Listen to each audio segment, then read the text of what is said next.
बिस्मिल्लाहिर्रहमानिर्रहीम। चलिए हम ईपीएस पे बात कर रहे हैं। ईपीएस में एक दो और कॉन्सेप्ट्स हैं, उनको देखेंगे क्योंकि बेटा जब तक ईपीएस के सारे इंशाल्लाह कॉन्सेप्ट्स हम डिस्कस कर लेंगे जैसे ही, तो फिर हम ऑफ कोर्स एमसीक्यूज पे जाएंगे, लॉन्ग क्वेश्चंस देखेंगे, क्योंकि जब सारे कॉन्सेप्ट पूरे हो जाएंगे उसके बाद ही प्रैक्टिस का मज़ा भी आएगा, आपको भी, मुझे भी अच्छा लगेगा इंशाल्लाह।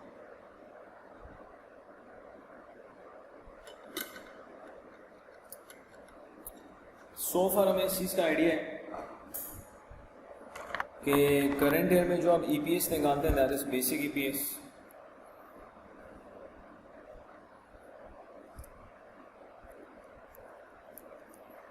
करंट ईयर में जो ईपीएस होता है बेसिक ईपीएस है, और जब भी आपकी कंपनी बोनस इशू करे या राइट इशू करे या दोनों करे या कोई एक करे, तो हमें लास्ट ईयर के ईपीएस को कंपैरेटिव को रीस्टेट करना पड़ता है, रीस्टेटेड ईपीएस। तो एक हमारे पास आइडिया है बेसिक ईपीएस का। एक रीस्टेटेड ईपीएस कब आता है? बेसिकली करंट ईयर में आपकी कंपनी बोनस इशू करे या राइट इशू करे, तो हमें लास्ट ईयर के ईपीएस को रीस्टेट करना पड़ता है। सिंपली एक काम करना होता है, लास्ट ईयर के ईपीएस को बोनस एडजस्टमेंट फैक्टर के इनवर्स से मल्टीप्लाई करना होता है, और राइट इशू में आप बोनस फ्रैक्शन कह लें। लास्ट ईयर के ईपीएस को रीस्टेट करने के लिए करंट ईयर में अगर हमने राइट इशू किया है तो आपको राइट इशू के बोनस फ्रैक्शन के इनवर्स से मल्टीप्लाई करना है लास्ट ईयर के ईपीएस को। अच्छा, थोड़ा सा आगे चलते हैं, एक दो नए कॉन्सेप्ट्स लेकर आते हैं। एक कॉन्सेप्ट है जिसको हम कहते हैं डाइल्यूटेड ईपीएस।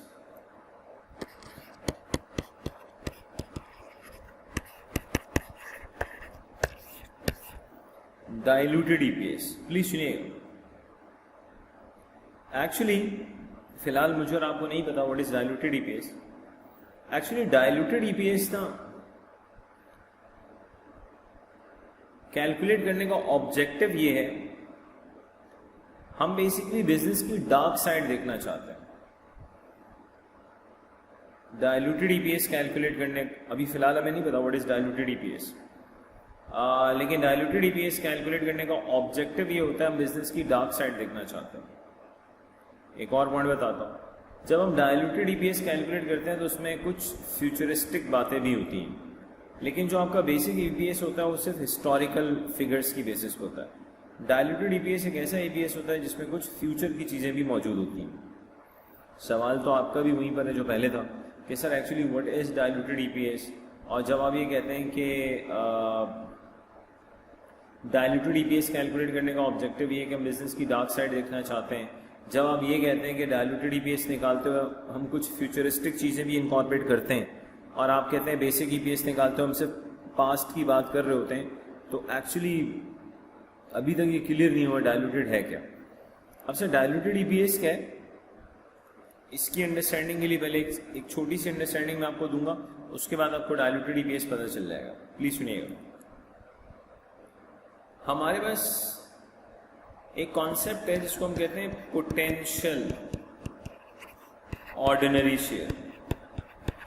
जी, हमारे पास एक कॉन्सेप्ट है जिसको हम कहते हैं potential ordinary share. Actually potential ordinary share का मतलब ये कि वो आज ऑर्डिनरी नहीं है, आज वो इंस्ट्रूमेंट जो है ऑर्डिनरी शेयर नहीं है, लेकिन वो ऑर्डिनरी बन सकता है। इसकी मैं अक्सर एग्जांपल देता हूँ आप लोगों की, जिसे आप लोग आज पोटेंशियली एसीसी एफिलिएट है। आज आप एसीसी एफिलिएट नहीं है, लेकिन ऑफ कोर्स आप थोड़ी सी मेहनत करें, तरीके से पढ़ें, तो आप एसीसी एफिलिएट हो जाएंगे इंशाल्लाह। तो आप अपने आप को कह सकते हैं कि आप एक पोटेंशियल एसीसी एफिलिएट है, जिसकी इंटरप्रिटेशन ये होगी कि आज आप एसीसी एफिलिएट नहीं है, लेकिन आप एसीसी एफिलिएट बन सकते हैं। तो पोटेंशियल ऑर्डिनरी शेयर नहीं, आज ऑर्डिनरी शेयर नहीं है, लेकिन ये ऑर्डिनरी शेयर में कन्वर्ट हो सकता है। अब सवाल ये पैदा होता है कि इसकी एग्जाम्पल्स क्या हो सकती हैं। सबसे पहले मैं इसकी एग्जाम्पल पे जाता हूँ। पोटेंशियल ऑर्डिनरी शेयर की पहली एग्जाम्पल दे रहा हूँ, कन्वर्टेबल बॉन्ड्स। कन्वर्टेबल बॉन्ड्स, आपके जो कन्वर्टेबल डिबेंचर्स हैं, कन्वर्टेबल बॉन्ड्स हैं, कन्वर्टेबल लोन स्टॉक है, बेसिकली ये पोटेंशियल ऑर्डिनरी शेयर्स हैं। क्योंकि आप मुझे बताएं कन्वर्टेबल बॉन्ड्स, और मेरे भाई अगर कन्वर्टेबल बॉन्ड कन्वर्ट होगा तो किसमें कन्वर्ट होगा? ऑब्वियसली ऑर्डिनरी शेयर्स में। अगर कन्वर्टेबल बॉन्ड कन्वर्ट होगा तो किस चीज में कन्वर्ट होगा, ये भी तो सवाल है सर। कन्वर्टेबल बॉन्ड अगर कन्वर्ट होगा तो ऑर्डिनरी शेयर्स में कन्वर्ट होगा। ठीक हो गया। इसका मतलब मैं और आप कह सकते हैं कि पोटेंशियल ऑर्डिनरी शेयर की मैं एक एग्जांपल की फिलहाल बात कर रहा हूँ कन्वर्टेबल बॉन्ड की। तो कन्वर्टेबल बॉन्ड को मैं और आप कह सकते हैं ये एक पोटेंशियल ऑर्डिनरी शेयर है जो आज ऑर्डिनरी नहीं है, जो आज ऑर्डिनरी नहीं है, लेकिन ये ऑर्डिनरी शेयर बन सकता है। क्योंकि लॉजिकली जो कन्वर्टेबल बॉन्ड होते हैं, जिन इन्वेस्टर्स के पास कन्वर्टेबल बॉन्ड होते हैं उनकी मर्जी होती है मेच्योरिटी पे, वो चाहे तो कन्वर्टेबल बॉन्ड को ऑर्डिनरी शेयर्स में कन्वर्ट करवा लें या रिडीम करवा लें, ये उनकी मर्जी है। लेकिन मैं और आप इस वक्त ये चीज़ नहीं पढ़ रहे, मैं और आप इस वक्त ये पढ़ रहे हैं कि यार पोटेंशियल ऑर्डिनरी शेयर का मतलब क्या है, जो आज ऑर्डिनरी नहीं है लेकिन ऑर्डिनरी बन सकता है। उसकी पहली एग्जांपल मैंने आपको दी कन्वर्टेबल बॉन्ड्स। तो कन्वर्टेबल बॉन्ड फ्यूचर में, आज नहीं, फ्यूचर में ऑर्डिनरी शेयर्स में कन्वर्ट हो सकता है। अच्छा जी, अब प्लीज सुनिएगा, कन्वर्टेबल बॉन्ड भी बात करते हैं। सबसे पहले आपको कन्वर्टेबल बॉन्ड को लेके एक छोटा सा कॉन्सेप्ट, ये तो पहले ये पता लगना चाहिए कि पोटेंशियल कन्वर्टेबल बॉन्ड क्या है। एक पोटेंशियल ऑर्डिनरी शेयर है। फिर आपको एक और चीज समझ में आनी चाहिए। फॉर एग्जाम्पल एक कंपनी है जिसका 10% कन्वर्टेबल बॉन्ड है, अज्यूमिंग टोटल अमाउंट 1000 है। ये इस कंपनी का P&L है। इस P&L में बहुत सी बातें हैं, लेकिन बहुत सी बातों के अलावा इस P&L में 100 का इंटरेस्ट भी है। ये 100 कैसे आया होगा, 1000 का 10%। यहाँ लेट से प्रॉफिट बिफोर टैक्स आ गया, अज्यूमिंग 2000। टैक्स का रेट ले रहा हूँ 20%, ये मैं अपने से वैल्यूज ले रहा हूँ, तो ये 400 आ जाएगा। प्रॉफिट आफ्टर टैक्स आ जाएगा 1600 से। एक छोटा सा P&L मैंने आपके सामने बनाया।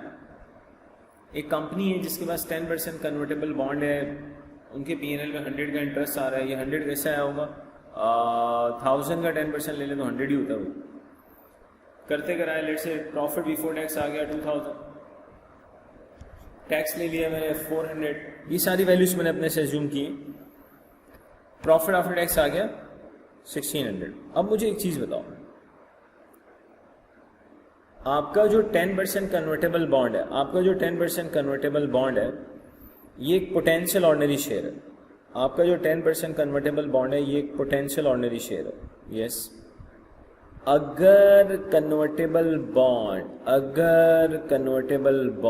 ऑर्डिनरी शेयर में कन्वर्ट हो जाता है, अगर कन्वर्टेबल बॉन्ड ऑर्डिनरी शेयर्स में कन्वर्ट हो जाता है, अगर कन्वर्टेबल बॉन्ड ऑर्डिनरी शेयर्स में कन्वर्ट हो जाता है, तो क्या मैं कह सकता हूँ P&L में जो 100 का इंटरेस्ट आ रहा था फिर वो इंटरेस्ट नहीं आएगा। रिपीट, अगर कन्वर्टेबल बॉन्ड ऑर्डिनरी शेयर्स में कन्वर्ट हो जाता है, कन्वर्टेबल बॉन्ड अगर ऑर्डिनरी शेयर्स में कन्वर्ट हो जाता है, तो P&L में जो 100 का इंटरेस्ट आ रहा है वो इंटरेस्ट नहीं आएगा।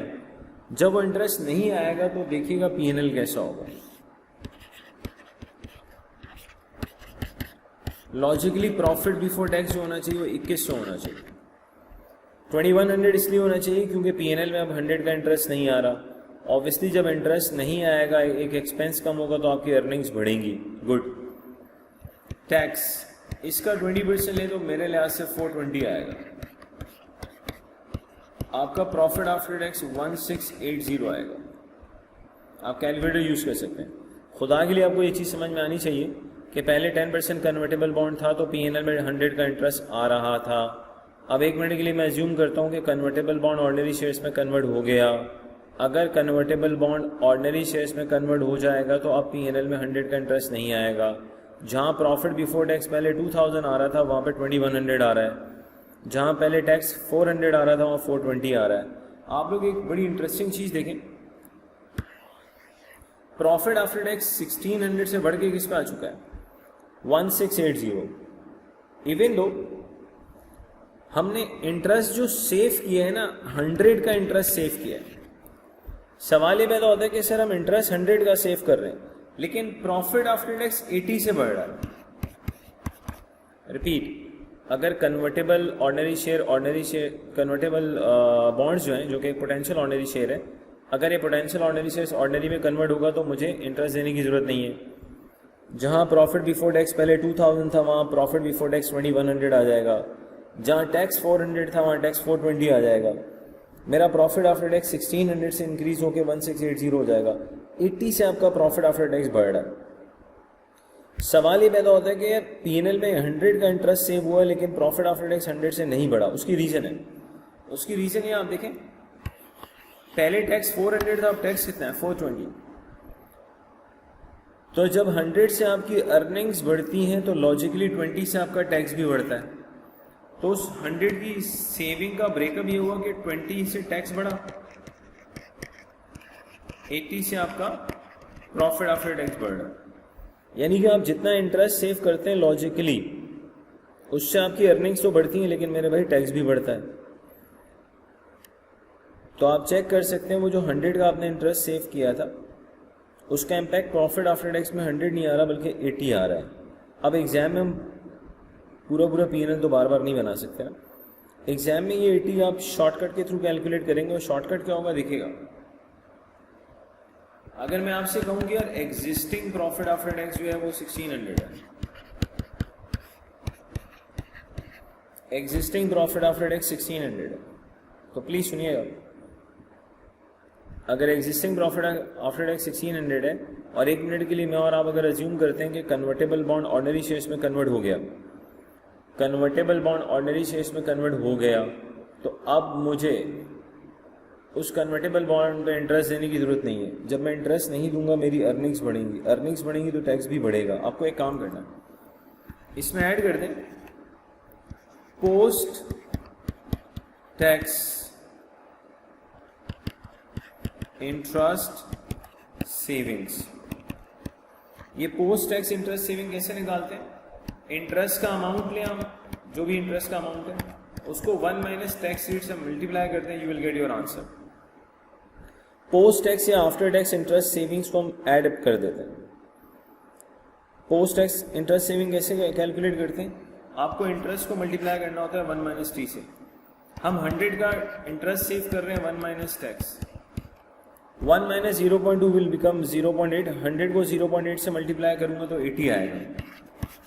सर लॉजिकली आपका अब एक रिवाइज प्रॉफिट आफ्टर टैक्स 1680 है। तो कन्वर्टेबल बॉन्ड जब ऑर्डिनरी शेयर्स में कन्वर्ट होगा, या मैं और आप 1 मिनट के लिए अज्यूम करते हैं कि कन्वर्टेबल बॉन्ड ऑर्डिनरी में कन्वर्ट हो गया। अगर कन्वर्टेबल बॉन्ड ऑर्डिनरी में कन्वर्ट हो गया, कन्वर्टेबल बॉन्ड अगर ऑर्डिनरी में कन्वर्ट हो गया तो प्लीज़ सुन लें, अब मुझे उस कन्वर्टेबल बॉन्ड पर इंटरेस्ट देने की ज़रूरत नहीं है। लॉजिकली मैं इंटरेस्ट सेव करूँगा। अगर मैं इंटरेस्ट सेव करूँगा तो जितना मैं इंटरेस्ट सेव करूँगा एंटायर अमाउंट से प्रॉफिट आफ्टर टैक्स नहीं बढ़ेगा। लॉजिकली इंटरेस्ट के सेव होने से मेरी अर्निंग्स बढ़ेंगी, अर्निंग्स से बढ़ने से मेरा टैक्स भी बढ़ेगा। लॉजिकली जो मेरा प्रॉफिट आफ्टर टैक्स इंक्रीज होगा वो पोस्ट टैक्स इंटरेस्ट सेविंग से इंक्रीज होगा। पोस्ट टैक्स इंटरेस्ट सेविंग या आफ्टर टैक्स इंटरेस्ट सेविंग कैसे निकालते हैं? इंटरेस्ट को आप 1 माइनस टी से मल्टीप्लाई करते हो तो आपके पास पोस्ट टैक्स इंटरेस्ट सेविंग या आफ्टर टैक्स इंटरेस्ट सेविंग आ जाएंगी। तो आपके पास जो रिवाइज प्रॉफिट आफ्टर टैक्स आ रहा है वो 1680 आ रहा है। अब प्लीज बहुत अच्छे से सुनिएगा। मैंने आपसे कहा था बेसिकली जब हम डाइल्यूटेड ईपीएस कैलकुलेट करते हैं, जब हम डाइल्यूटेड ईपीएस कैलकुलेट करते हैं, डाइल्यूटेड, तो मैंने कहा था इसको कैलकुलेट करने का ऑब्जेक्टिव ये होता है बिजनेस की डार्क साइड बताते हैं, नंबर 1। नंबर 2 मैंने कहा था डाइल्यूटेड ईपीएस निकालते हो हम कुछ फ्यूचरिस्टिक बातें भी करते हैं।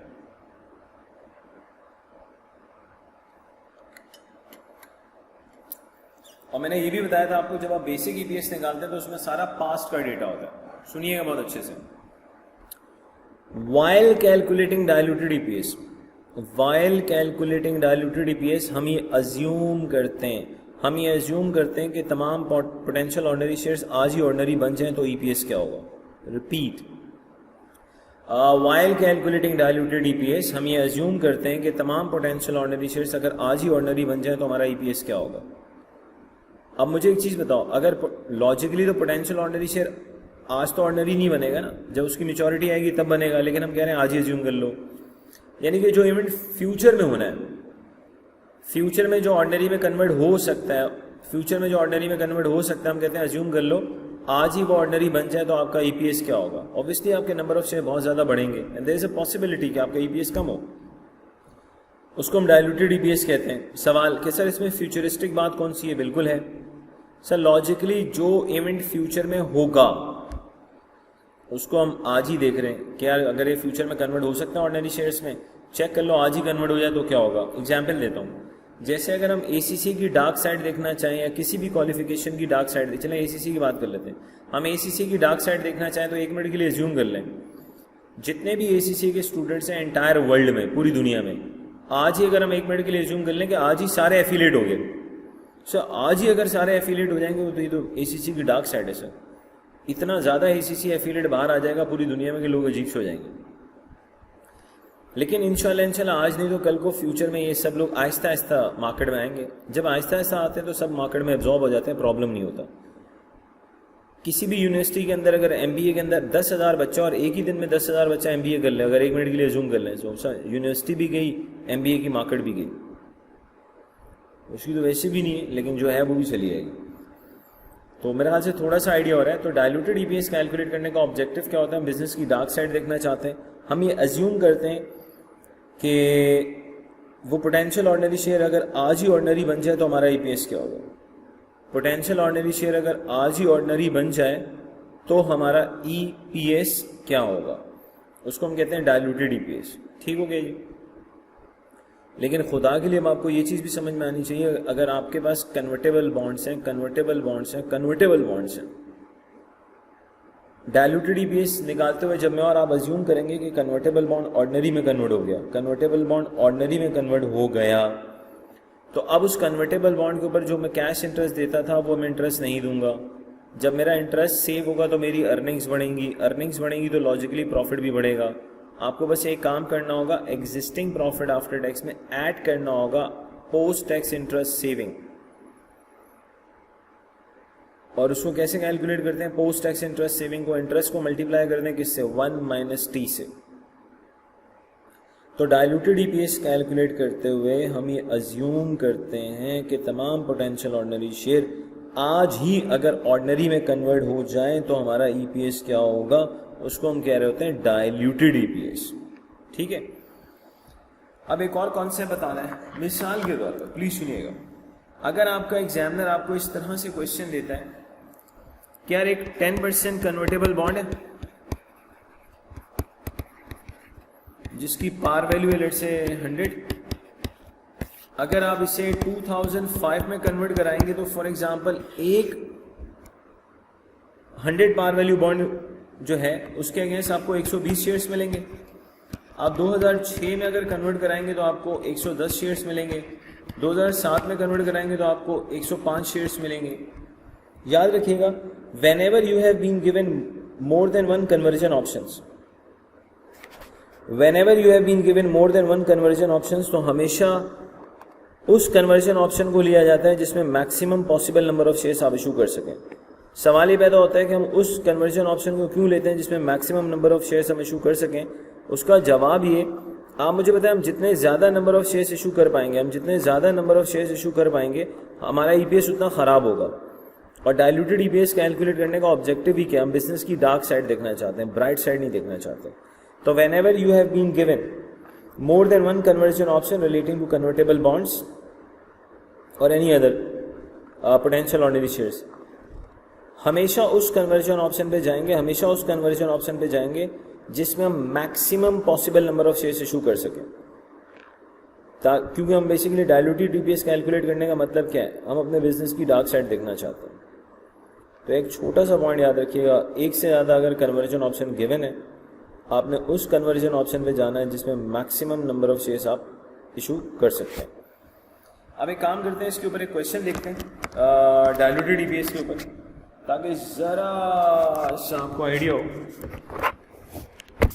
How do we calculate diluted EPS. फिर मैं आपको एक और पोटेंशियल ऑर्डिनरी शेयर की एग्जाम्पल दूंगा।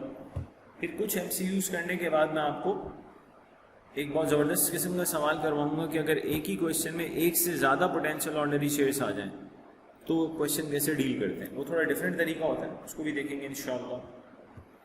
पहले इसके ऊपर एक क्वेश्चन देख लेते हैं ना सर, क्वेश्चन नंबर 7। अच्छा जी, इसको ये करंट यही मंगवा लेते हैं। अच्छा, पीडीएफ आप लोगों के साथ आई बिलीव शेयर हो चुका होगा, नहीं हुआ तो मिल जाएगा।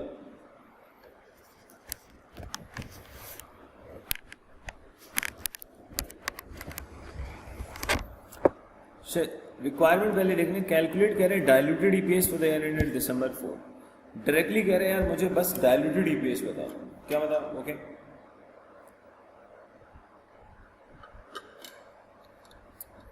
A company had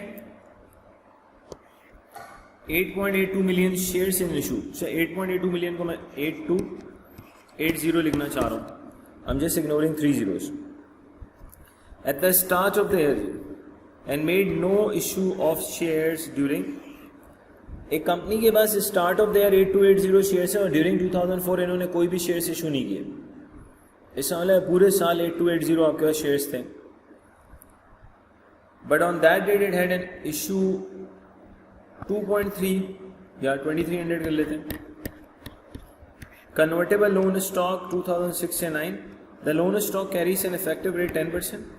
Assume an income tax rate is 30%। इस वक्त इनकी अर्निंग्स हैं 2280। The loan stock will be convertible into ordinary shares of $1 as follows। अगर 2006 में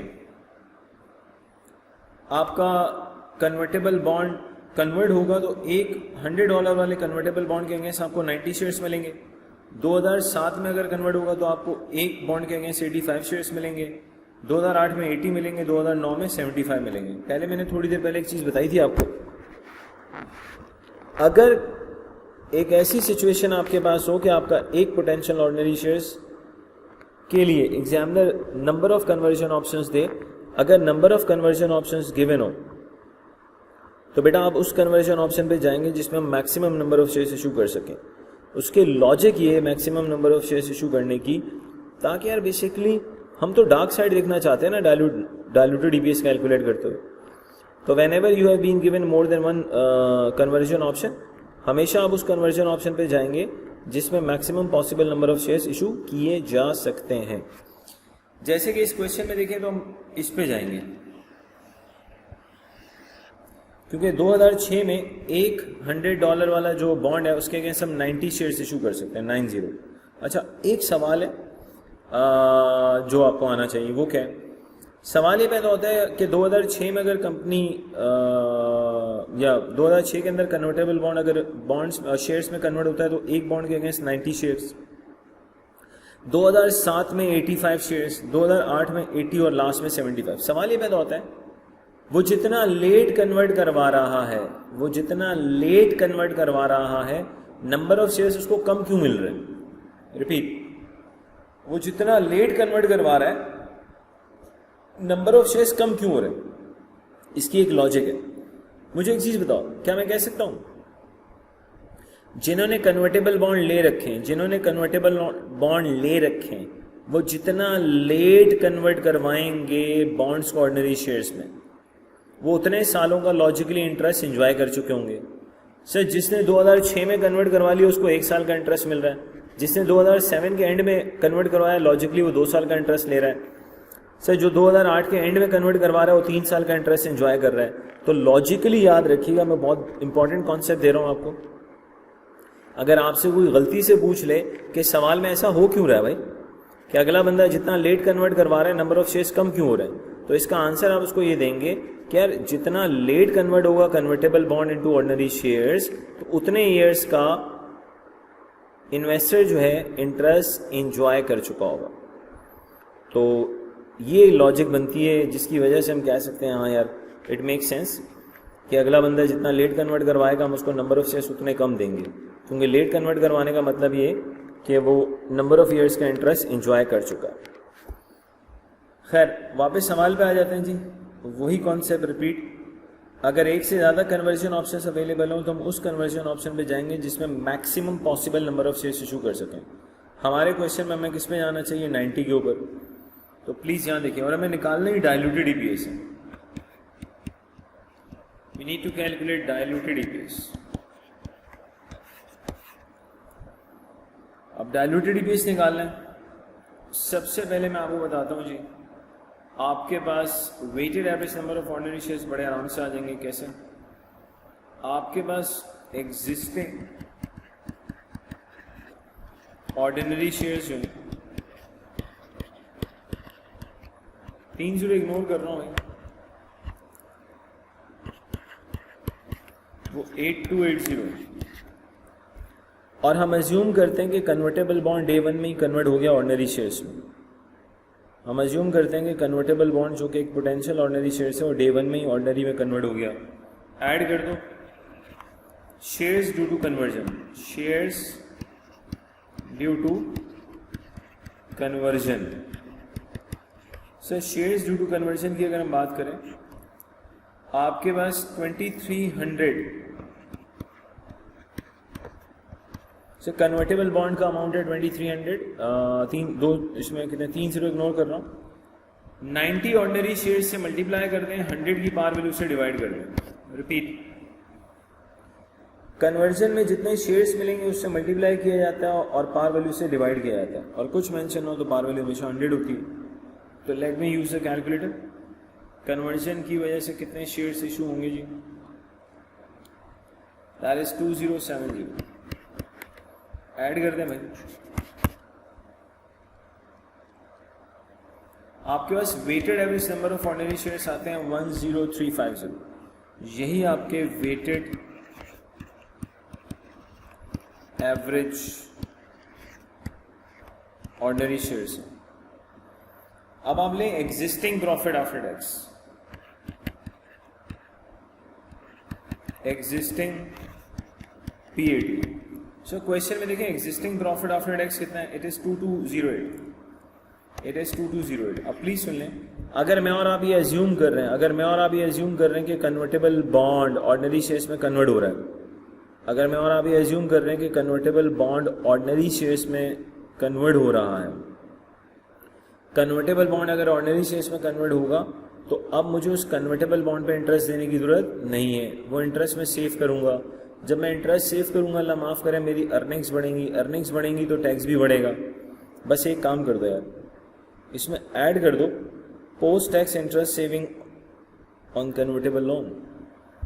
ऐड कर देते हैं post tax interest, post tax interest saving.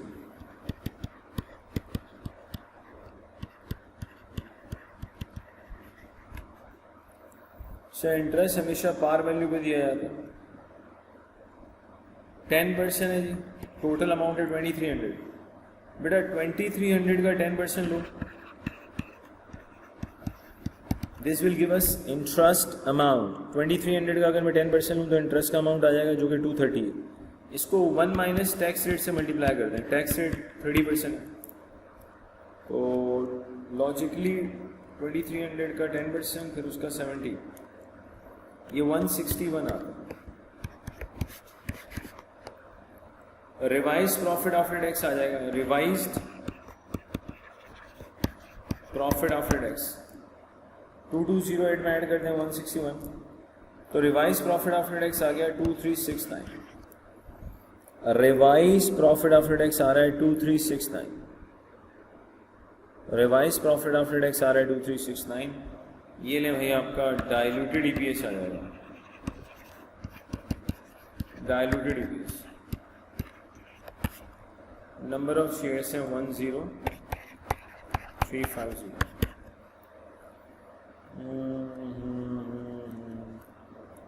सो ये डॉलर्स के अंदर आता है 0.229, और अगर इसको मैं सेंट्स में लिखूं तो ये 22.9 सेंट्स है। अगर मैं इसको सेंट्स में लिखूं तो ये 22.9 सेंट्स है। तो यार थोड़ा सा एटलीस्ट आपको आइडिया होना चाहिए। जब हम डाइल्यूटेड ईपीएस की बात करते हैं तो हम ये एज्यूम करते हैं कि सारे के सारे पोटेंशियल ऑर्डिनरी शेयर्स आज ही ऑर्डिनरी में कन्वर्ट हो जाएं, तो जो हमारा ईपीएस होगा उसको हम क्या कहते हैं? Diluted EPS. अगर सारे के सारे ऑर्डिनरी शेयर्स आज ही ऑर्डिनरी में कन्वर्ट हो जाएं तो जो हमारा ईपीएस होगा उसको हम डाइल्यूटेड ईपीएस कहते हैं। और अगर कन्वर्टेबल बॉन्ड के केस में एक से ज़्यादा कन्वर्जन ऑप्शंस अवेलेबल हों, कन्वर्टेबल बॉन्ड के केस में अगर एक से ज़्यादा कन्वर्जन ऑप्शंस अवेलेबल हो, हमेशा उस कन्वर्जन ऑप्शन पे जाते हैं जिसमें आप maximum number of shares issue कर सकते हैं। हमेशा उस कन्वर्जन ऑप्शन पे जाते हैं जिसमें आप maximum number of shares issue कर सकें। आप प्लीज़ सुनिएगा। नेक्स्ट लेक्चर में हम इंशाल्लाह एक और पोटेंशियल ऑर्डिनरी शेयर्स की बात करेंगे जिसे हम शेयर ऑप्शन कहते हैं। Share option is another example of potential ordinary share.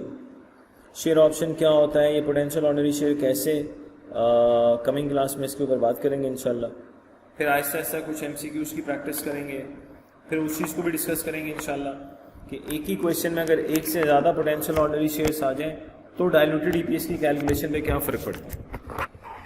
Repeat कर रहा हूँ, एक ही क्वेश्चन में अगर एक से ज़्यादा पोटेंशियल ऑर्डिनरी शेयर्स आ जाएं तो डायलूटेड ईपीएस की कैलकुलेशन पे क्या फ़र्क पड़ता है, क्योंकि फ़र्क सिर्फ डायलूटेड की कैलकुलेशन में पड़ता है। बेसिक ईपीएस में तो कोई प्रॉब्लम ही नहीं है, क्योंकि बेसिक ईपीएस में सिर्फ एक्चुअल ऑर्डिनरी शेयर्स आते हैं। बेसिक ईपीएस की कैलकुलेशन में पोटेंशियल ऑर्डिनरी शेयर्स नहीं आते। लेकिन जब हम डायलूटेड ईपीएस की बात करते हैं उसमें एक्चुअल ऑर्डिनरी शेयर्स भी आते हैं और पोटेंशियल ऑर्डिनरी शेयर्स भी आते हैं। तो वो बड़ा इंटरेस्टिंग होगा कि एक ही क्वेश्चन में एक से ज़्यादा पोटेंशियल ऑर्डिनरी शेयर्स हैं तो फिर हम डायलूटेड ईपीएस कैसे कैलकुलेट करते हैं। बेसिकली हमें रैंकिंग करनी होती है, वो रैंकिंग कैसे होती है वो सब इंशाल्लाह सीखेंगे, क्योंकि उसमें एक से ज़्यादा पोटेंशियल ऑर्डिनरी शेयर जब आ जाते हैं तो हमें ऑर्डर डिसाइड करना होता है। तो ऑर्डर कैसे डिसाइड करते हैं, कैसे सॉल्व करते हैं, ये सब चीज़ें इंशाल्लाह आएंगी Aahista Aahista. So thank you very much watching this video. अस्सलाम वालेकुम।